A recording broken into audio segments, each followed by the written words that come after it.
aqui que eu não tenho.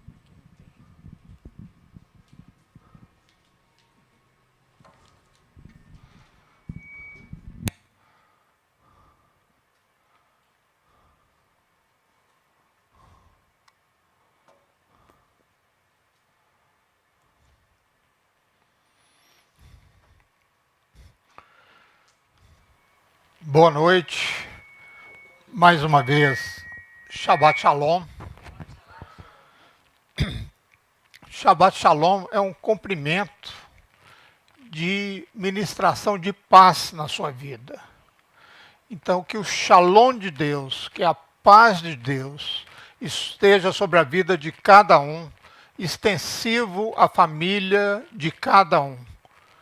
Porque nós precisamos da paz do Senhor para seguir em frente.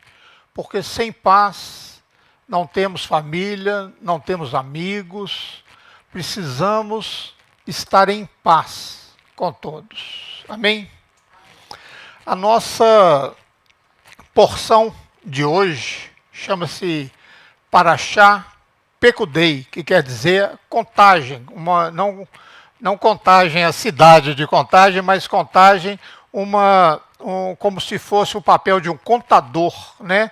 De uma avaliação de tudo que estava acontecendo no templo em termos de doações da parte financeira, do que gastava de ouro, de prata. E essa palavra é Pekudei, né? Uma contagem. Ela está no livro de Êxodo 38, 21, até o 40, 38. Temos também a porção dos profetas, né, de 1 Reis, temos também os escritos apostólicos de 2 Coríntios e a complementação com o Salmo 45. Amém?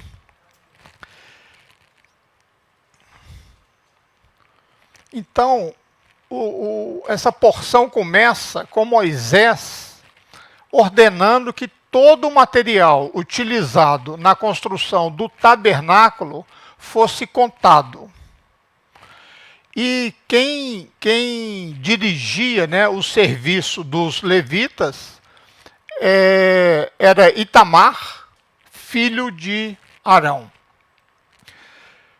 Bezalel e Aholiabe faziam tudo de acordo com que o Senhor disse a Moisés, e Moisés passou para eles. A quantidade de ouro que foi usado nessa obra foi de 29 talentos e 730 ciclos. Quem quiser fazer a conta, um talento era 27 quilos de ouro. E o ciclo era 11,4 gramas. De prata foram usados 100 talentos e 1.775 ciclos. E um beca, né? Um beca que era meio ciclo, aproximadamente 6 gramas por cabeça. Não sei se vocês lembram, nas paraxás passadas, cada um deu meio shekel na moeda de hoje, né, na moeda de hoje israelense, mas naquela época era meio ciclo ou um beca. De bronze foram gastos 70 talentos e 2.400 ciclos, que foi usado na base dos pilares. É interessante que algumas Bíblias falam bronze, outras Bíblias falam cobre. Na verdade, o bronze ele é constituído de 70% de cobre, né? O bronze ele é uma liga de vários metais. Não existe você minerar, achei bronze. Não existe isso.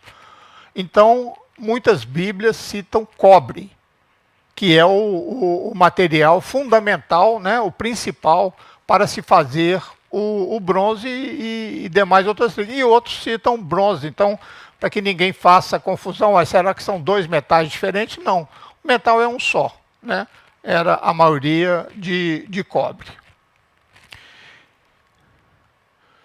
Em Êxodo 38, 21, diz: esta é a contagem das coisas para o tabernáculo, a saber, o tabernáculo do testemunho, segundo, por ordem de Moisés, foram contadas para o serviço dos levitas, por intermédio de Itamar, filho do sacerdote Arão. Então Moisés deu a ordem para fazer as contas de todo o material doado, gasto no tabernáculo. Não só, né, o povo de Israel tinha às suas mãos aquilo que foi gasto, como também nós hoje podemos consultar a Bíblia e saber o que foi gasto. Então Moisés, ele administrou o ouro, a prata, o cobre, as pedras preciosas, e todos os objetos de valor estavam na mão de Moisés, né, administrados por ele.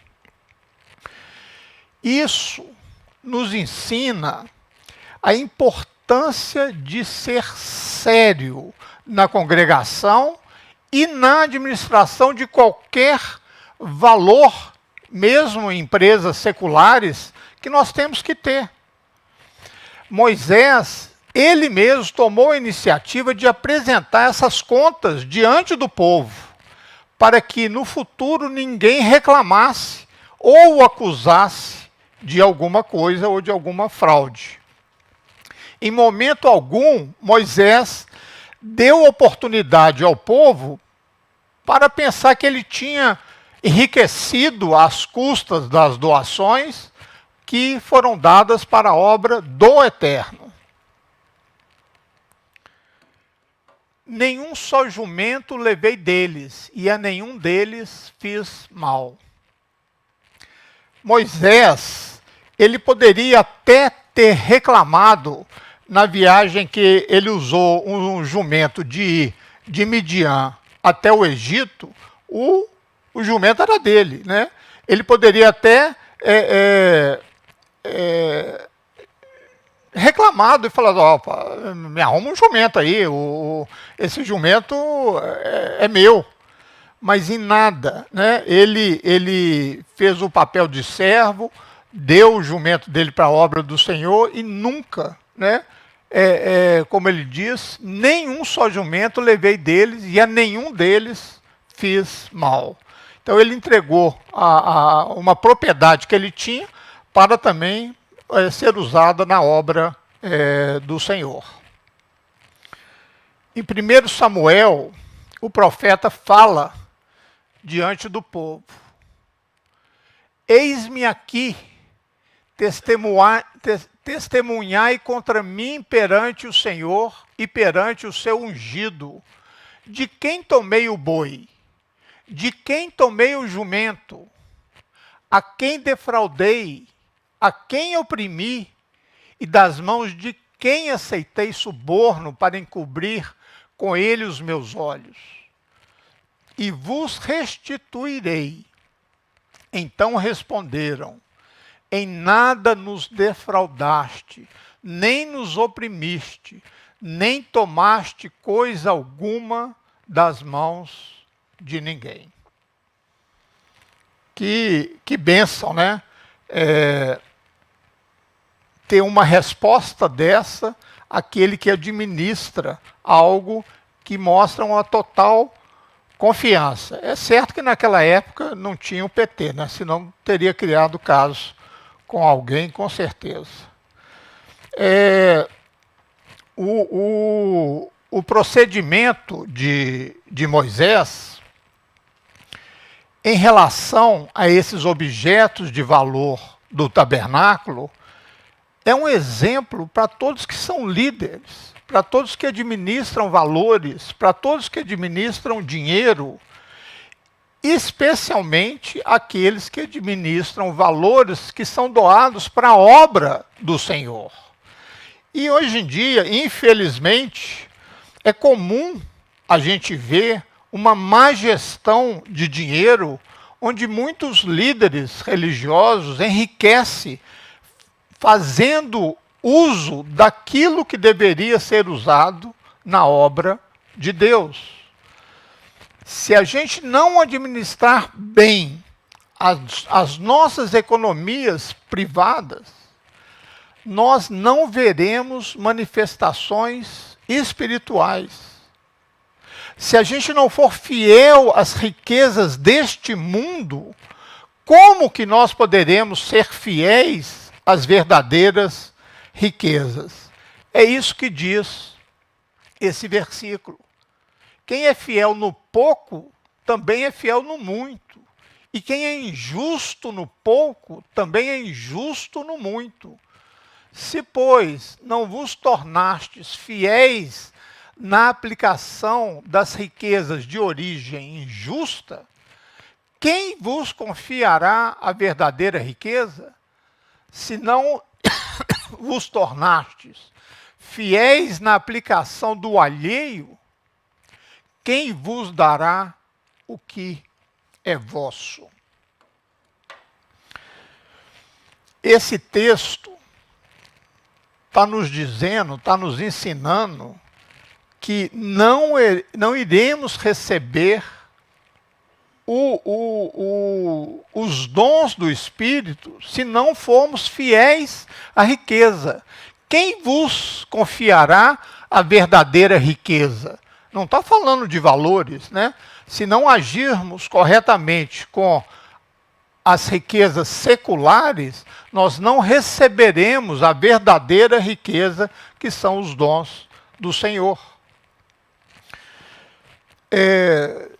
Vocês lembram, né, que quando lá em João, é relatado que Jesus, quando chega, eles estão fazendo o maior comércio no templo, ele fala: não usem a casa do meu pai como um negócio. E ai, né, daqueles líderes que veem a obra do Eterno como um meio de se enriquecer. Pedro, porém, lhe respondeu: o teu dinheiro seja contigo para perdição, pois julgastes adquirir por meio dele o dom de Elohim, o dom de Deus. E ai também daqueles líderes que extorquem dinheiro dos necessitados para viver bem à custa deles.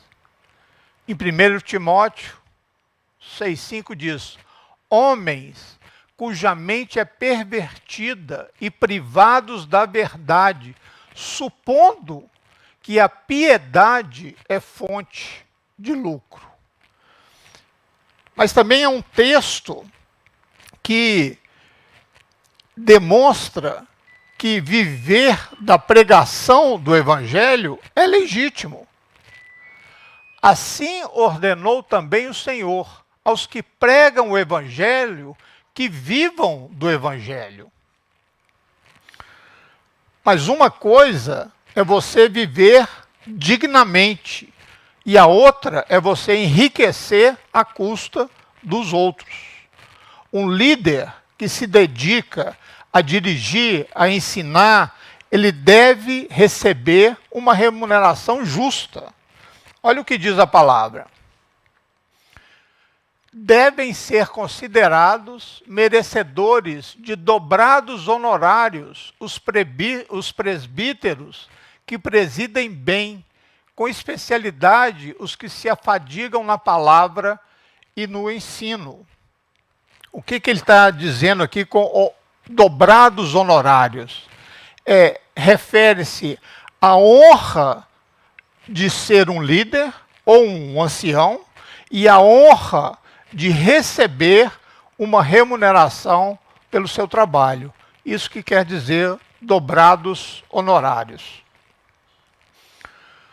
todo o ouro empregado na obra, em toda a obra do santuário, a saber, o ouro da oferta, foram 29 talentos e 730 siclos, segundo o ciclo do santuário. As ofertas voluntárias, elas devem sempre ser contadas e registradas por escrito por um mínimo de 2 pessoas de extrema confiança da congregação. Todo o dinheiro recolhido deve ser lançado num livro de contas. Isso está bem exemplificado lá em Filipenses. No livro de contas deve haver também um registro de cada um dos gastos da congregação. Para cada gasto deve haver um recibo comprobatório. Esse livro de contas deve estar acessível a todos os membros da congregação. É um livro caixa, né? Hoje chamado um livro caixa, entrada e saída. Voltando àquela expressão usada anteriormente de beca ou becá,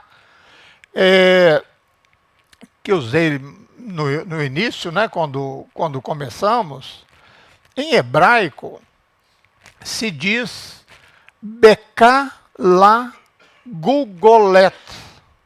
Becá la gugolet. Gugolet significa em hebraico cabeça, ou crânio, ou caveira, ou caixa craniana. É dessa palavra que vem a palavra Gólgota, o lugar onde o Messias morreu, foi morto. A palavra cabeça é Gugolet. Se alguém lê em hebraico, está aqui.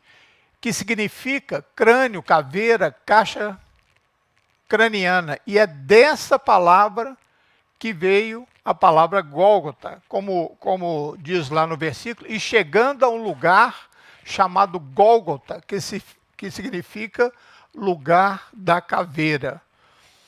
Aqui está se falando que há um becá, né, que é conectado ao lugar da morte do Messias. O que foi esse becá? O que foi esse meio shekel, esse meio ciclo? Foi o preço de um resgate que cada um dos filhos de Israel deu para serem contados. Por isso, há uma relação do nome becá que indica o lugar onde Yeshua também, que foi o nosso resgate, foi morto. Há só 2 lugares na Bíblia que aparece essa palavra becá. Em Gênesis 24, 22.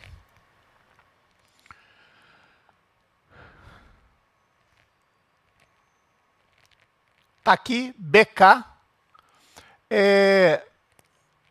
Traduzido para o inglês, o peso do shekel, né, é o meio ciclo, e em português, tá, o homem tomou um pingente de ouro com 6 gramas, que era exatamente o meio shekel, e o colocou no nariz da moça, e também lhe deu 2 pulseiras de ouro, que pesavam cerca de 120 gramas. Só nesses lugares é que usou essa palavra becá. A prata é o material mais pesado do tabernáculo. Ela representa, o simbolismo da prata, ela representa redenção e misericórdia. E é interessante, né, destacar que o cobre, né, ou o bronze, tinha menos peso do que a prata.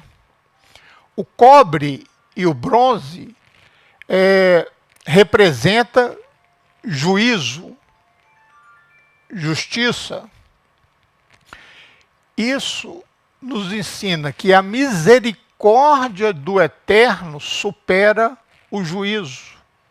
A prata foi usada mais do que o cobre.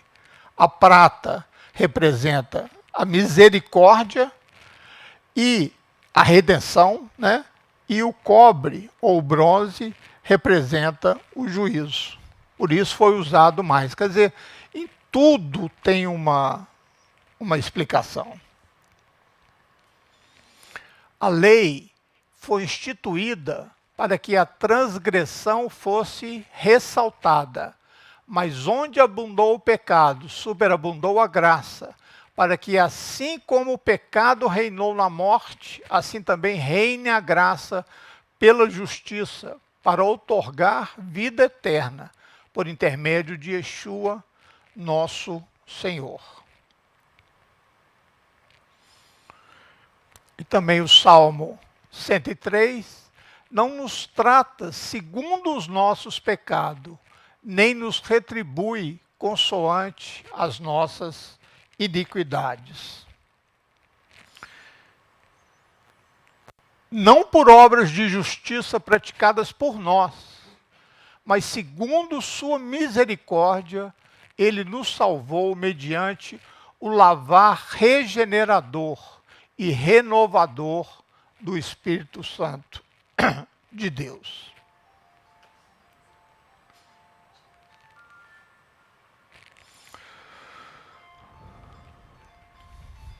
Que isso?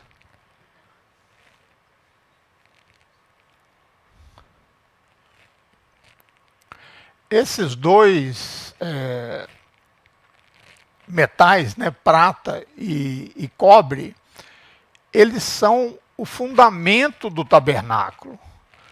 Na tenda da reunião, né, onde Deus visitava, sempre que o acampamento parava, a nuvem de dia pousava na porta da tenda da reunião, e à noite era um fogo, né? Foram colocadas 100 bases de prata que falam da misericórdia do Eterno nas 60 bases dos pilares do átrio foram colocados cobre. Então, 100 bases de prata e 60 bases de cobre para a sustentação, que é, mais uma vez, o que significa a misericórdia e a justiça. As 4 colunas que sustentam o véu entre o lugar santo e o lugar santíssimo foram cobertas de ouro, e a sua base era de prata. Fizeram também de estofa azul, púrpura e carmesim as vestes finamente tecidas para ministrar no santuário, e também fizeram as vestes sagradas para Arão, como o Senhor ordenara a Moisés. Na primeira parte do versículo, menciona 3 tipos de tecido: estofa azul, púrpura e carmesim. Estava faltando o linho. Por que estava faltando o linho? Porque aqui não está falando das vestes dos sacerdotes. Está falando dos utensílios, dos tecidos que cobriam os utensílios do templo. E sempre na hora de viajar, todos os utensílios que eram cobertos com esses panos, estofa azul, púrpura e carmesim.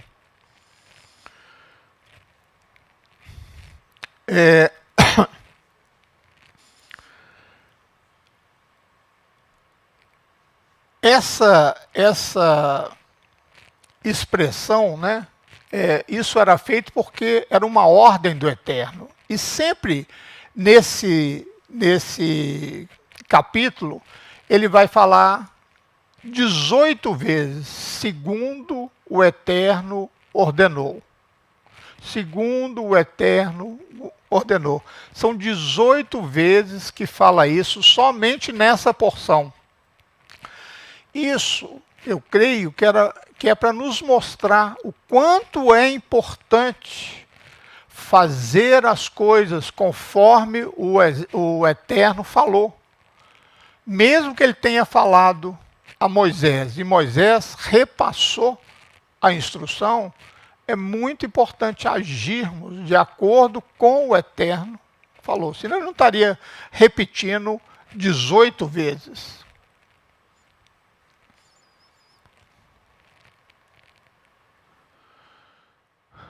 Aqui, não sei se dá para ver, mas está mostrando, né, as vestes sacerdotais. Essa sim, além do azul, do estofo azul, da púrpura, do carmesim, aí sim tinha o linho, que aqui fala da veste e não do tecido que cobria. E só uma pessoa em toda a congregação recebeu a instrução de como construir. E ele é que passava para os outros. Então, é importante, né, respeitarmos um líder que recebe a instrução de Deus e passa para o povo. Imagina se eles fossem questionar Moisés. Ah, não, Moisés, não vamos fazer assim não, a veste está muito comprida, vamos subir mais um pouco. Não. Aceitaram aquilo que o Senhor falou para Deus. Aquilo que o Senhor falou para Moisés. Assim se concluiu toda a obra do tabernáculo da tenda da congregação. E os filhos de Israel fizeram tudo segundo o Eterno tinha ordenado a Moisés, assim o fizeram.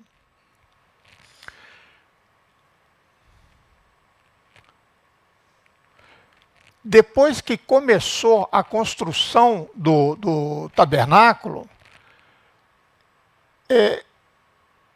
ele terminou no primeiro mês do segundo ano.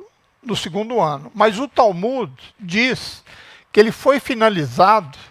Talmud não é Bíblia, tá?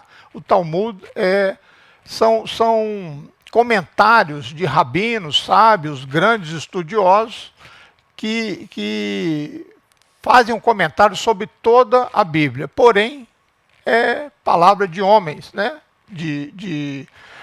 Apesar de serem sábios, de serem homens de Deus, são vários comentários, e às vezes os comentários divergem, né? Um fala que acha assim, outro fala que acha de outra maneira, mas sempre chegam a um acordo, ou às vezes não, continua em certos assuntos, tem uma linha para um e outros seguem outra linha, como acontece em vários assuntos também dentro da igreja. Um não batiza criança, o outro batiza criança, batiza por imersão, o outro batiza por aspersão, e por aí vai algumas divergências. Não na Bíblia, né, porém na visão e comentário de homens. Então o Talmud diz que o tabernáculo foi finalizado no dia 25 do mês de Kislev, no ano de 2449. Kislev é o 9º mês hebraico. Isso, então, significa que a obra durou pouco mais de 2 meses. Por quê? No dia 5 de Kislev, hoje em dia, o início da festa de Hanukkah, né? Da festa das luzes. E ela foi estabelecida para comemorar quando se iniciou o serviço do segundo templo. Então, pegando a data que a festa iniciou, calcula-se que o tabernáculo durou em torno de 2 meses para ser construído, apenas 2 meses. Então, é importante a gente saber que a bênção vem para a nossa vida pela obediência. Se nós queremos ser abençoados, nós devemos obedecer ao Eterno e nos submeter à liderança dele. A bênção que veio através de Moisés foi transmitida a ele pelo povo. Foi transmitida por Moisés ao povo. No primeiro dia do mês, foi erguida a tenda da congregação. A arca do testemunho, onde estava lá a vara, o cajado de Arão, as tábuas da lei, foi colocada no lugar e protegida com o véu.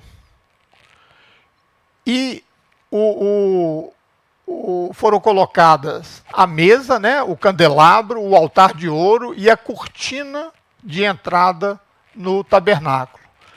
Moisés é que teria que ungir esse tabernáculo e, além de ungir, santificá-lo. E santificaria também todos aqueles utensílios que estavam tornando aqueles utensílios sagrados.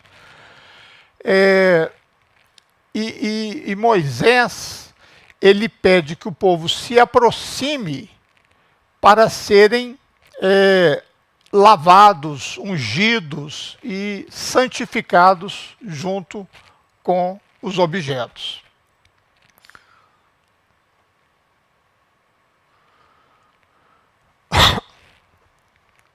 No primeiro dia do primeiro mês, levantarás o tabernáculo da tenda da congregação. Esse mês, né, o mês de Aviv, depois foi mudado para Nissan, é também o mês da redenção, do início do culto no santuário, como diz lá Ezequiel. Segundo um comentário de Rashi, o tabernáculo foi levantado no 8º dia, onde se iniciou, onde foi a iniciação dos sacerdotes. No primeiro mês do 2º ano, o tabernáculo é erguido por Moisés e coloca dentro da arca o véu da separação e faz de acordo, como diz a palavra, da forma que Deus ordenara. Moisés armou o tabernáculo, colocou as bases em seus lugares, armou as molduras, colocou as vigas e levantou as colunas. Em seguida, estendeu a tenda sobre o tabernáculo e colocou a cobertura especial sobre ela, exatamente como o Senhor havia ordenado. Moisés é uma sombra do Messias. Mas será que Moisés, né, tinha capacidade dele mesmo fazer isso tudo sozinho? Ele colocou cada base no seu lugar, cada base de prata, de cobre, armou as molduras todas, colocou todas as vigas, levantou todas as colunas. Então, segundo um comentário, diz que quando ele fala Moisés armou o tabernáculo, é como se ele fosse o líder. Então está citando só ele, mas claro, ele teve ajuda, né? Da mesma maneira, quando fala que Bezalel fez toda a parte, ele não fez tudo sozinho, né? Dos utensílios, lógico, ele teve alguma ajuda. Então, está dando uma honra a Moisés por ter sido o chefe que comandou toda a construção, mas o próprio Talmud diz que não crê, né? Tem alguns sábios ali que discordam e acham que Deus fez um milagre e Moisés teve uma força extraordinária e fez tudo sozinho, mas muito poucos. A grande maioria dos comentários diz que Moisés teve realmente a ajuda.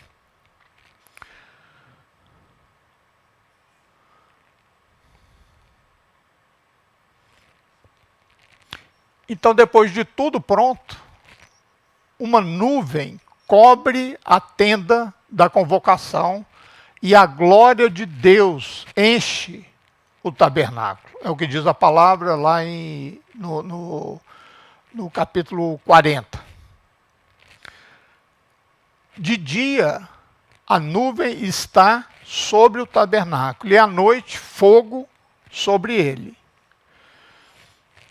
E nas viagens, a nuvem vai na frente, eles seguem de dia à noite, seguem o fogo até parar. A nuvem só para, ou o fogo só para, quando cessa a viagem, eles param para acampar.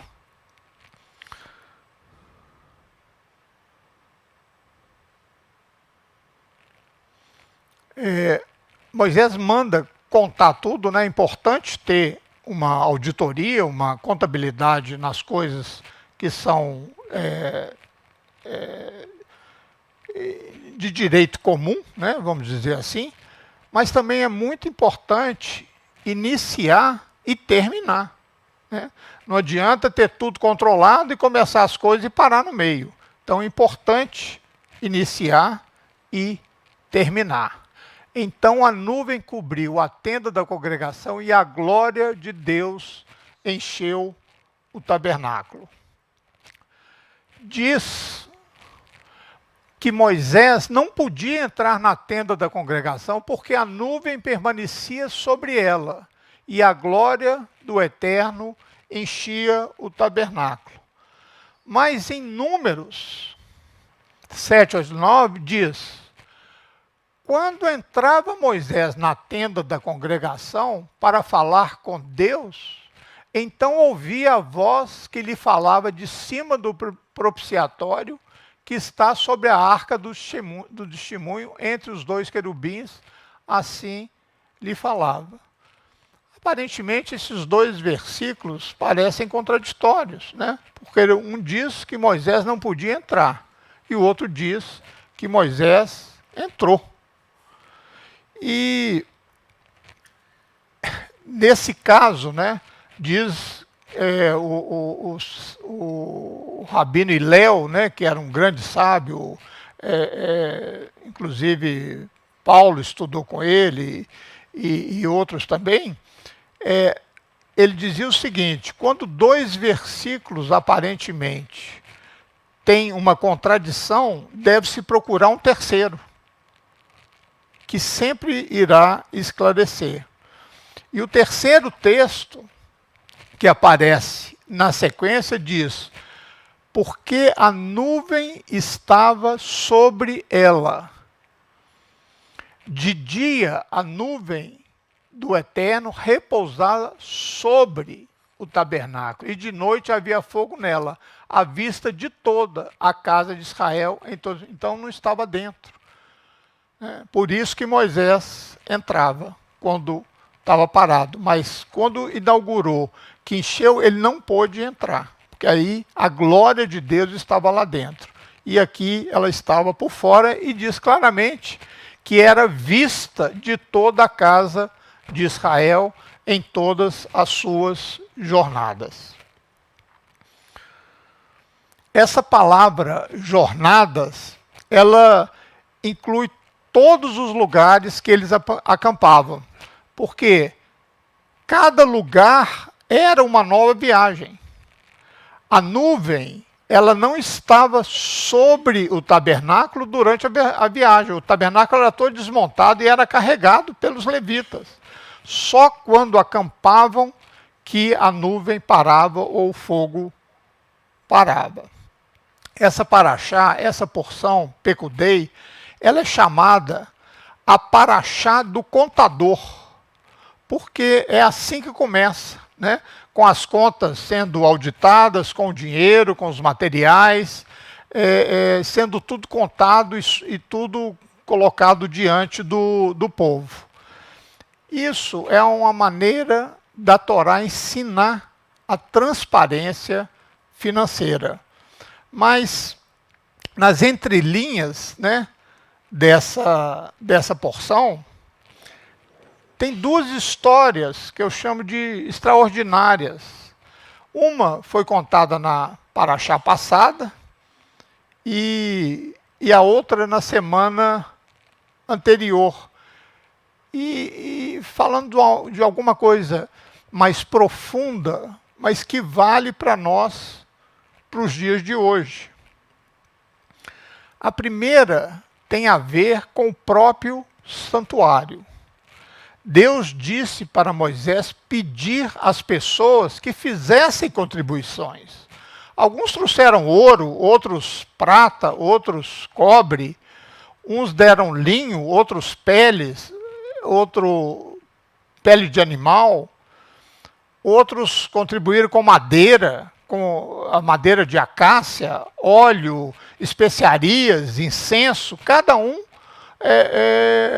contribuiu com o que podia, né? Pedras preciosas quem tinha para poder fazer o peitoral do sacerdote.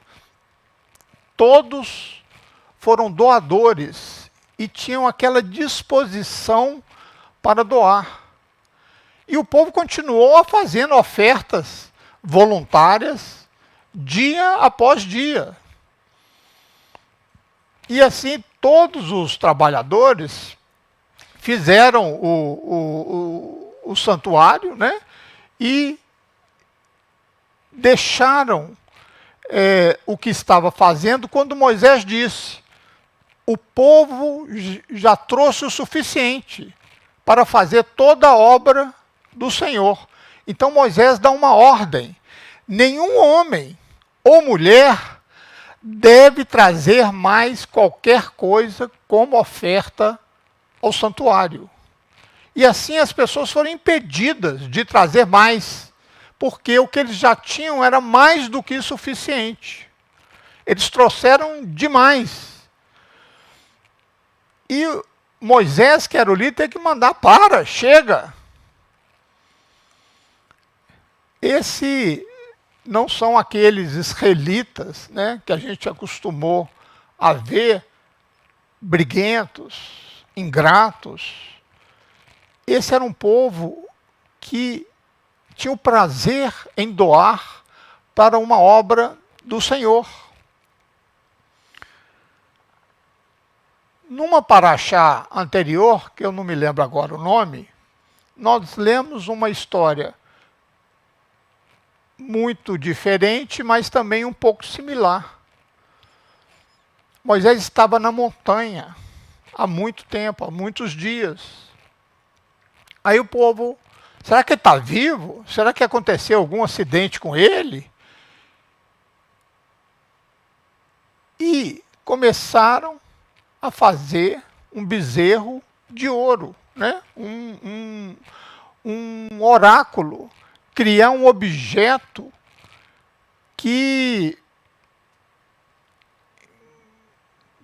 ao qual Deus proibia de ser adorado, né? Qualquer objeto feito à semelhança de alguma entidade na terra ou no céu. Diz que Arão, ele percebeu que as pessoas não ia parar simplesmente de falar para não fazer e tal. Então, ele imaginou uma artimanha, uma manobra, com a intenção de retardar que aquele bezerro ficasse pronto para dar mais tempo para Moisés descer. E olha o que ele disse: tire os brincos de ouro que suas mulheres, seus filhos e suas filhas estão usando e traga-os para mim. Ele pensou que quando os homens fossem pedir para as mulheres os brincos, as pulseiras, ia dar uma confusão. Oh, me dá seus brincos. Ah, não, meu brinco não. Esse eu ganhei de casamento. Ele achou que ia dar uma confusão e que isso ia atrasar. E Moisés ia ganhar mais tempo para chegar. Mas não aconteceu do jeito que Arão imaginou. Porque houve uma grande generosidade também. Por isso que eu digo que aparece um pouco. Só que, quando eles doaram para o tabernáculo, doaram para uma coisa santa. Quando eles doaram para o bezerro, doaram para um ídolo. Construir o tabernáculo era um mandamento. Mas fazer um bezerro era um pecado terrível aos olhos de Deus. No entanto, eles responderam da mesma maneira. Nos dois casos, eles foram generosos. Não importa se está construindo tabernáculo, não importa se está construindo bezerro, vamos doar. Que povo difícil de compreender. Se eles são convidados para doarem ouro, para fazer um bezerro como ídolo, eles dão. Se eles são convidados para construir um tabernáculo, um local onde Deus habitaria, eles dão com a mesma generosidade. Os judeus nem sempre fazem as escolhas certas. Mas que eles doam. No século XII, Maimônides interrompe 2 vezes a sua prosa jurídica no seu código de leis, chamado em hebraico de Mishnah, para tratar do mesmo ponto. Ele fala da tzedakah, que é caridade, né? uma oferta, uma ajuda. Ele diz o seguinte: nunca vimos ou ouvimos falar de uma comunidade judaica que não tenha um fundo de caridade.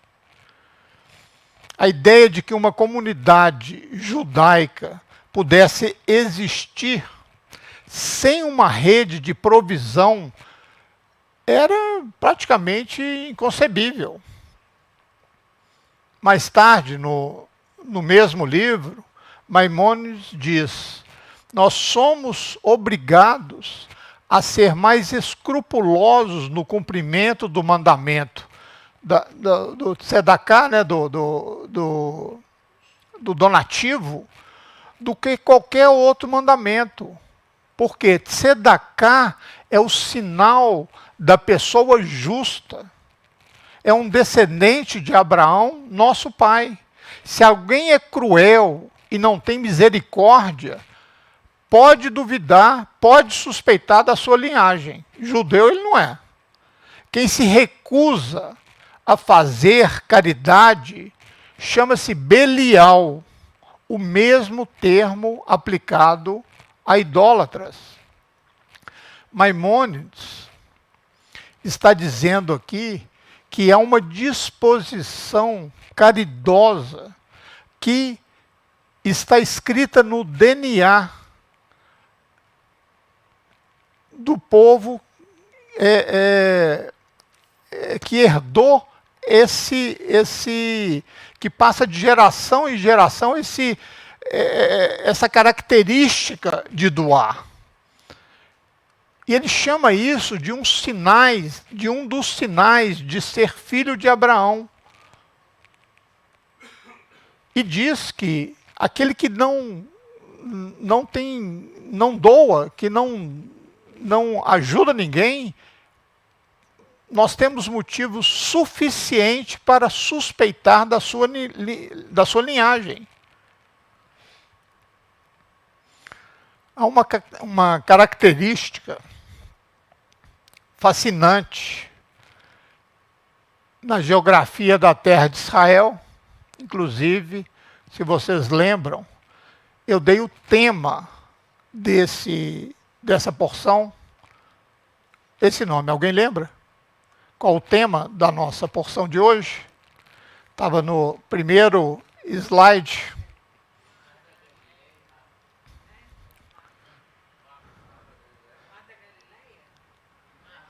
Nossa, o Mar da Galileia e o Mar Morto, isso aí.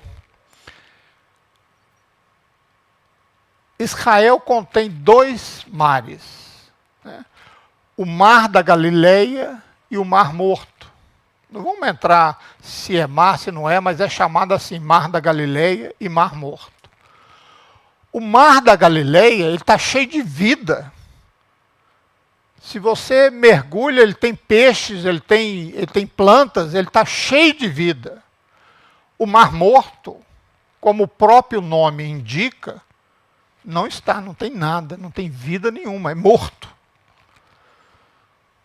No entanto, eles são alimentados pelo mesmo rio, o Jordão. A diferença, presta atenção, é que o Mar da Galileia recebe água e doa água. O Mar Morto recebe, mas não dá. Receber, mas não dá. Na geografia judaica, assim como na psicologia judaica, simplesmente não é vida. E assim foi no tempo de Moisés. E assim é hoje. Em todos os países em que os judeus vivem, as suas doações de caridade são desproporcionais ao seu número de habitantes. Viver é doar. Copie esse exemplo. E assim terminamos o segundo livro de Moisés. E a semelhança do que fizemos no livro passado, né? Gênesis. Quem lembra o que dizemos quando terminamos um livro? Hazak, Hazak, Venit Hazek, que quer dizer ser forte e sejamos fortalecidos. Ser forte para continuar estudando a palavra de Deus, ser forte para praticar a palavra de Deus. Shabbat Shalom.